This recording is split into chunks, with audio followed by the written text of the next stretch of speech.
యొక్క ముడితో ఆ యొక్క రసాలను విడుదల చేస్తూ కొన్ని రకాల ప్రయోగాలు చెప్పి ప్రయోగాల ఫలితంగా బంగారాన్ని తయారు చేశారు. ఆ విధంగా తయారు చేసిన బంగారంతో ఇదే ప్రాంగణంలో చుట్టుముట్టు ఇదే తరాలో ఇలాంటి ఆలయాలు అదనంగా మనకు 8 ఆలయాలు నిర్మాణం చేశారు. ఇప్పుడు మీరు వచ్చేదాకా వచ్చే 4 ఆలయాలు పడేయాలి. ఇది ఒక ఆలయం, మళ్ళీ అమ్మవారి ఆలయం పడేది మరో 3 ఆలయాలు, ఇట్లా 9 ఆలయాలు. బాల బ్రహ్మ, గరుడ బ్రహ్మ, వీర బ్రహ్మ, విశ్వబ్రహ్మ, కుమార బ్రహ్మ, తారక బ్రహ్మ, పద్మ బ్రహ్మ, అర్ధ బ్రహ్మ, సర్గ బ్రహ్మ, 9 ఆలయాలు. ఈ 9 ఆలయాల సముదాయాన్ని అన్నింటి కలిపి నవబ్రహ్మాలయాలు లేదా నవలింగ దివ్య భవనం అని పిలుస్తారు. యావత్ ప్రపంచంలోనే నవబ్రహ్మాలయాలు అలంపులో తప్ప మరి ఎక్కడా లేదు. ఏమి నవబ్రహ్మ గొప్పతనం ఏమి అంటే నవబ్రహ్మ ఆలయాలు అనేది నవగ్రహాలకు అధిష్టాన దైవాలు. ఇప్పుడు రాముల వారి రాముల వారు ఆంజనేయ స్వామికి అధిష్టాన దైవం.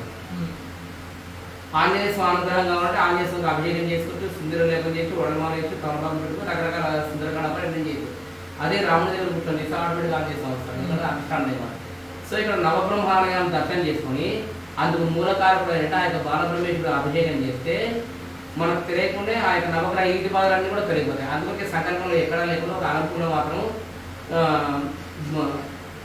బుద్ధికారక, మేధోకారక బుధగ్రహ, పత్రికారక, కళత్రకారక, శుక్రగ్రహ, ఆరోగ్యకారక, యశోకారక, సూర్యగ్రహ ఇవన్నీ మనం చెప్తూ వస్తాం అనమాట. అందుకు నవబ్రహ్మాలయాన్ని దర్శనం చేస్తే అందుకు మూలకారకుడు బాలబ్రహ్మేశ్వరుడికి అభిషేకం చేస్తే నవగ్రహ ఈటి పాదాలు తొలగిపోతాయి.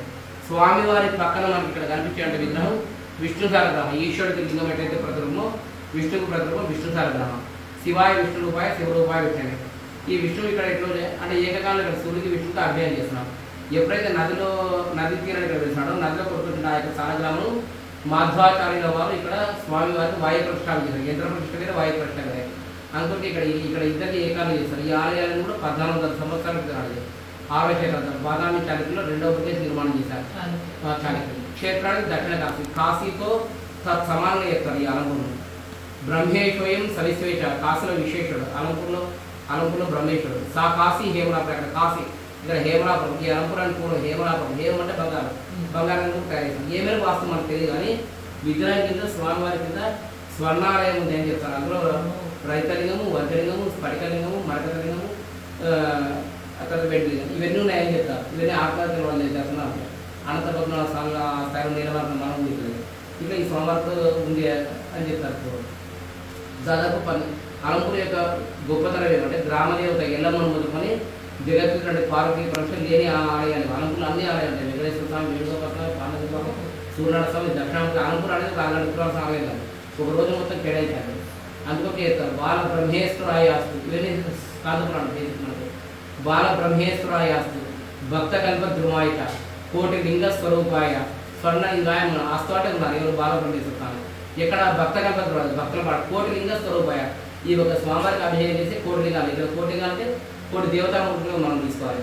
సో అలాంటి కోటి దేవతామూర్తులను పూజిస్తే ఎలాంటి ఫలితం వస్తే అలాంటి ఫలితం వస్తుంది. స్వర్ణలింగాయ మనం విశేషించి అలాంటి లింగం బంగారలింగం కాబట్టి కిందోడు స్వర్ణలింగం అని చెప్తున్నాం. పైన విగ్రహం నుంచి బంగారు చెప్పి ఇవన్నీ శాస్త్రీయ మన ప్రమాణాలు. స్వర్ణలింగాయ మనం ఉన్నతమైన స్థానం అన్నమాట. సో స్టార్ట్ చేద్దాం. జాతకరీత్యా 12 భావ స్థాన స్థితాః ఏ గ్రహాः అరిష్ట స్థానేషు శుభబల ప్రాప్త్యర్థం యజమాన్యస్య అంతర్గత బహిర్గత శత్రు పలాయనార్థం మమ నివాసిత గృహ అఖండ స్థిరలక్ష్మి నివాస సిద్ధ్యర్థం మమ సత్సంతాన అఖండ విద్యాపారంగత సిద్ధ్యర్థం మమ యజమాన్యస్య అంతర్గత బహిర్గత శత్రు పలాయనార్థం జనాకర్షణ ద్వారా రాజ్యాధికార యోగ్యత సిద్ధ్యర్థం బుధాదిత్య యోగ్యత సిద్ధ్యర్థం అన్యోన్య బ్రాహ్మణ సహాయన భక్తిపూర్వక విశేషిత మహారుద్రాభిషేక పూజాంచ కారయిష్యే. కుడిచేత విగ్రహం దాకా రెండింటి దాకా బ్రహ్మే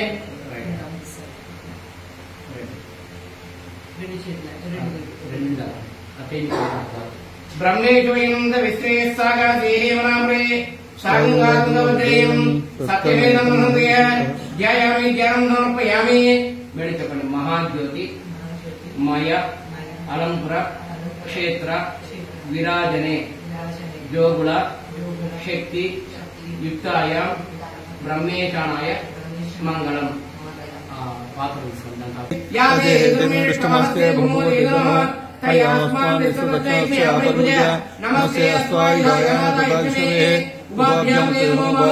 सदाशिवाय श्रीमन् महादेवाय नमः मृत्युंजयाय रुद्राय नीलकंठाय शंभवे अमृतेशाय शर्वाय महादेवाय नमो नमः बुधस्य दीर्घ बुद्धिंच मंत्रे मंत्रे रहस्यंच शुक्र सौख्यंच शनि शांतिंच राहु राज्यंच केतूनां प्रबलम सहस्र गावो विभवन विपयास विपये ब्रह्मस्पति